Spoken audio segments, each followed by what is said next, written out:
Central silk ಬೋರ್ಡ್ವರೆಗೆ ಇರುವಂಥ ಈ outer ring road ಈ ಒಂದು ಕಾರಿಡಾರ್ ಏನಿದೆ, ಇಲ್ಲಿ ಲಕ್ಷಾಂತರ ಜನ ವಾಸ ಮಾಡ್ತಾರೆ ಹಾಗೂ ಲಕ್ಷಾಂತರ ಜನ ಕೆಲಸನೂ ಮಾಡ್ತಾರೆ. ಸೊ ಇವರೆಲ್ಲರಿಗೂ ಇಲ್ಲಿ ಅತ್ಯಧಿಕ ಸಮಸ್ಯೆ ಅಂತ ಹೇಳಿದ್ರೆ ಟ್ರಾಫಿಕ್ ಮೂವ್ಮೆಂಟ್ ಬಗ್ಗೆ ಮೊದಲಿನಿಂದಲೂ ಕೂಡ ಸಮಸ್ಯೆ ಇದೆ. ದೂರುಗಳು ಕೂಡ ಭಾಳ ಹೆಚ್ಚು ಬರ್ತವೆ. ಇಲ್ಲಿ ಜನ ವಾಸ ಮಾಡ್ತಾರೆ, ಕೆಲಸ ಮಾಡ್ತಾರೆ. ಅದ್ರ ಜೊತೆಗೆ ನಮ್ಮ ಬೆಂಗಳೂರಿನ ಅನೇಕ ಪ್ರಮುಖ ಕಂಪನಿಗಳು ಕೂಡ ಇಲ್ಲಿ ಆಫೀಸುಗಳನ್ನು ಇಟ್ಕೊಂಡಿದ್ದಾರೆ. ಅವರೆಲ್ಲ ನಮ್ಮ ಬೆಂಗಳೂರಿಗೆ ಅವರು ಭಾಳ ಇಂಪಾರ್ಟೆಂಟ್ ಕಂಪನೀಸು, ನಮ್ಮ ರಾಜ್ಯಕ್ಕೆ ಇಂಪಾರ್ಟೆಂಟು, ದೇಶಕ್ಕೂ ಕೂಡ ಹೊರ ದೇಶದಿಂದ ವರಮಾನ ಫಾರಿನ್ ಎಕ್ಸ್ಚೇಂಜನ್ನು ಸಂಪಾದನೆ ಮಾಡುವಂತಹ IT ಸರ್ವಿಸಸ್ಸು ಉತ್ಪಾದನೆ ಆಗುವಂಥ ಕಾರಿಡಾರ್ ಇದು.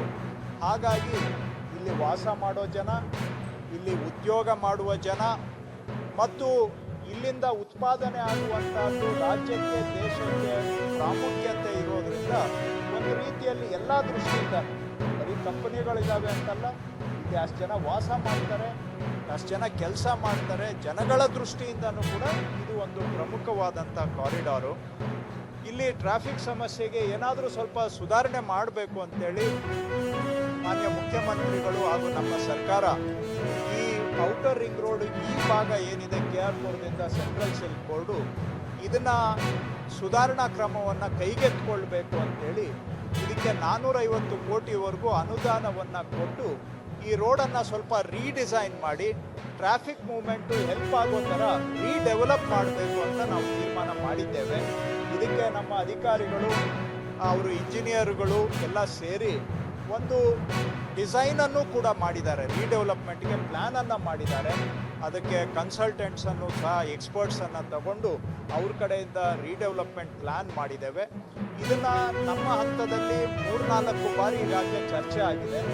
ನಾನು ಕೂಡ ಈ ಔಟರ್ ರಿಂಗ್ ರೋಡ್ನ ಈ ಸ್ಟ್ರೆಚ್ಚು ಒಂದು 15 ದಿನಗಳ ಹಿಂದೆ ರಾತ್ರಿ ಸುಮಾರು ಒಂದು 3-4 ಅವರ್ಸು ಪೂರ್ತಿ ಇನ್ಸ್ಪೆಕ್ಷನ್ ಮಾಡಿ ಎಲ್ಲೆಲ್ಲಿ ಏನೇನು ಸಮಸ್ಯೆ ಇದೆ ಅನ್ನೋದನ್ನು ಸ್ಥಳದಲ್ಲೇ ಸ್ಪಾಟಲ್ಲಿ ಅರ್ಥ ಮಾಡಿಕೊಂಡು ಅದರ ಆಧಾರದ ಮೇಲೆ ಡಿಸೈನಲ್ಲೂ ಕೆಲವು ಇಂಪ್ರೂವ್ಮೆಂಟ್ಸನ್ನು ಮಾಡಿದ್ದೇವೆ. ಎಲ್ಲ ವಿಚಾರಗಳು ನಮಗೆ ಗೊತ್ತಿರುತ್ತೆ ಅಂತಲ್ಲ, ಸಾರ್ವಜನಿಕರಿಂದನೂ ಕೂಡ ಸಲಹೆಗಳನ್ನು ಪಡ್ಕೊಳ್ಬೇಕು. ಯಾಕೆಂದರೆ ಕೆಲವು ಒಳ್ಳೆಯ ಸಲಹೆ ಸಾರ್ವಜನಿಕರಿಂದನೂ ಬರಬಹುದು, ನಮಗೆ ಎಲ್ಲ ಗೊತ್ತಿರುತ್ತೆ ಅಂತ ಹೇಳಲಿಕ್ಕೂ ಆಗೋದಿಲ್ಲ. ಎಲ್ಲ ಕಾರಣಗಳಿಂದ ಇವತ್ತು ಈ ಭಾಗದಲ್ಲಿ ವಾಸ ಮಾಡ್ತಕ್ಕಂತಹ ಸಾರ್ವಜನಿಕರ ಸಲಹೆಗಳನ್ನು ತೆಗೆದುಕೊಳ್ತಕ್ಕಂಥ ಒಂದು ವಿಮರ್ಶೆ, ಸಲಹಾ ಸಭೆ, ಕನ್ಸಲ್ಟೇಷನ್ ಮೀಟಿಂಗನ್ನು ಇವತ್ತು ಇಲ್ಲಿ ಮಾಡಿದ್ದೇವೆ. ಸಾರ್ವಜನಿಕರು ಸಾಕಷ್ಟು ಸಂಖ್ಯೆಯಲ್ಲಿ ಭಾಗವಹಿಸಿ ಅವರ ಸಲಹೆಗಳು ಕೊಟ್ಟಿದ್ದಾರೆ, ಸಮಸ್ಯೆಗಳನ್ನು ಹೇಳ್ಕೊಂಡಿದ್ದಾರೆ. ಈ ಔಟರ್ ರಿಂಗ್ ರೋಡ್ ಒಂದೇ ಅಲ್ಲ, ಇಲ್ಲಿರುವಂಥ ಬೇರೆ ಬೇರೆ ಸಮಸ್ಯೆಗಳನ್ನು ಕೂಡ ಹೇಳಿದ್ದಾರೆ. ಸಾರ್ವಜನಿಕರಿಂದ ಕೆಲವು ಉಪಯುಕ್ತ ಸಲಹೆಗಳು ಬಂದಿದ್ದಾವೆ. ಇದನ್ನು ಮತ್ತೆ ನಮ್ಮ ಇಂಜಿನಿಯರ್ಸು ಅಧಿಕಾರಿಗಳ ಜೊತೆಗೆ ಕೂತ್ಕೊಂಡು ಅವರೂ ಕೊಟ್ಟಿರೋ ಕೆಲವು ಸಲಹೆಗಳನ್ನು ಕೂಡ ತಗೊಂಡು ಮತ್ತಷ್ಟು ಈ ರೀಡಿಸೈನು, ರೀಡೆವಲಪ್ಮೆಂಟ್ ಪ್ಲ್ಯಾನನ್ನು ಇನ್ನಷ್ಟು ಸುಧಾರಣೆ ಮಾಡಿ ಆದಷ್ಟು ಶೀಘ್ರವಾಗಿ ಇದನ್ನು ಕಾರ್ಯಾರಂಭ ಮಾಡಿಸಬೇಕು ಅನ್ನುವಂಥದ್ದು ನಮ್ಮ ಉದ್ದೇಶ. ಕೆಲಸ ಮಾಡಬೇಕು ಅಂದರೂ ಕೂಡ ಮೆಟ್ರೋ ಕೆಲಸ ಒಂದು ಹಂತಕ್ಕೆ ಬಂದು ಅದಾದಮೇಲೆ ಈ ಕೆಲಸ ಶುರು ಮಾಡಿದರೆ ಒಳ್ಳೆಯದು ಅಂತಲೂ ಈ ಹಿಂದೆ ಅನೇಕರಿಂದ ಬಂದಿರುವಂಥ ಸಲಹೆ. ಮೆಟ್ರೋನು ಕೂಡ ಅಕ್ಟೋಬರ್ ತಿಂಗಳಷ್ಟೊತ್ತಿಗೆ ಒಂದು ಸ್ವಲ್ಪ ಗ್ರೌಂಡ್ ಕ್ಲಿಯರೆನ್ಸು ಆಗುವಂಥ ಸಾಧ್ಯತೆಗಳು ಇದ್ದಾವೆ.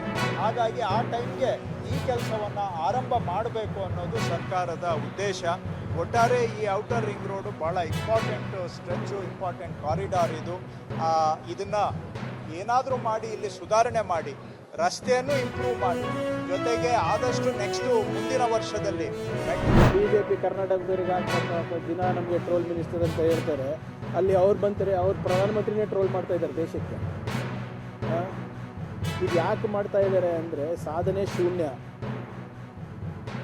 ಅದಕ್ಕೆ ಇವತ್ತು ಸುಮ್ಮನೆ ಪ್ರಚಾರಕ್ಕೋಸ್ಕರ ಏನಾದರೂ ಮಾಡಿ ಈ ಸಾಧನೆ ಏನಿದೆ 10 ವರ್ಷದಲ್ಲಿ 152 ಪೇಪರ್ ಲೀಕ್ ಸಾಧನೆನಾ? ಕೋಟ್ಯಾಂತರ ಮಕ್ಕಳ ಭವಿಷ್ಯ ಹಾಳು ಮಾಡಿದ್ದು ಸಾಧನೆನಾ? Make in India, digital India, skill India, ಬೇಟಿ ಪಢಾओ ಬೇಟಿ ಬಚಾओ ನಿಮ್ಮ ಸ್ಮಾರ್ಟ್ ಸಿಟಿ, ಡಿಜಿಟಲ್ ಇಂಡಿಯಾ ಯಾವ್ದು ಸಕ್ಸಸ್ ಆಗಿದೆ ತೋರಿಸ್ಬಿಡಿ, ಒಂದು ಸಕ್ಸಸ್ ತೋರಿಸ್ಬಿಡಿ. ಮೂರು ಸ್ಮಾರ್ಟ್ ಸಿಟಿ ಮಾಡ್ತೀನಿ ಅಂತ ಹೇಳಿ ಒಂದು ಸ್ಮಾರ್ಟ್ ಸಿಟಿ ಮಾಡಿದ್ರೆ ದಯವಿಟ್ಟು ರೀಲ್ಸ್ ಮಾಡಿ. ಆದರೆ ಬೇರೆ ಯಾವುದೋ ಒಂದು ಅಮೇರಿಕಾದು ಅದ್ರದ್ದು ರೀಲ್ಸ್ ಅಲ್ಲ, ಬೇರೆ ದೇಶಕ್ಕೆ ತೋರಿಸೋದಲ್ಲ. ಕ್ಷೇತ್ರ ಇದು ನಿಮ್ಮ ಸಾಧನೆಗಳು ಏನಿದೆ ತೋರಿಸಿ.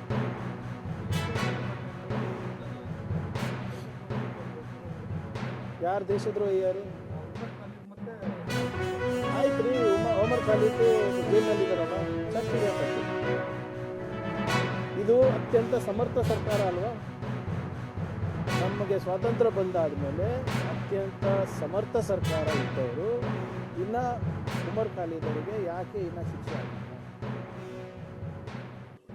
ಬೇರೆಯವರಿಗೆ ಯಾಕೆ ಶಿಕ್ಷೆ ಆಗಿಲ್ಲ? ಇವ್ರು ಯಾರು ಆಂಟಿ ನ್ಯಾಷನಲ್ ಅಂತ ಘೋಷಣೆ ಮಾಡೋದಕ್ಕೆ ಏನೇನು ಗುತ್ತಿಗೆ ತಗೊಂಡಿದ್ದಾರೆ? 52 ವರ್ಷ ಬೇಕಾಗಿತ್ತು ಇವರಿಗೆ ನಮ್ಮ ದೇಶದ ಬಾವುಟ ಹಾರಿಸ್ಲಿಕ್ಕೆ RSS ಕ್ಯಾಂಪ್ನಲ್ಲಿ, RSS ಹೆಡ್ ಕ್ವಾರ್ಟರ್ನಲ್ಲಿ. ಅದನ್ನು ಕೋರ್ಟ್ ಆದೇಶ ಬಂದ ಮೇಲೆ ಹಾಕಿದ್ದು. ಇವರಿಂದ ದೇಶಭಕ್ತಿ ಪಾಠ ಕಲಿಬೇಕಾ? ಇವ್ರು ಯಾರು ದೇಶಭಕ್ತಿ ಅಂತ ಹೇಳ್ತಾರ? ಈಗ ಗೋಡ್ಸೆ ಪೂಜೆ ಮಾಡ್ತಾರೆ ಇವರೆಲ್ಲರೂ BJP ಅವರು. ಗೋಡ್ಸೆ ಯಾರಿಗೆ ಕೊಂದಿದ್ದು? ಗಾಂಧೀಜಿಯವರಿಗೆ.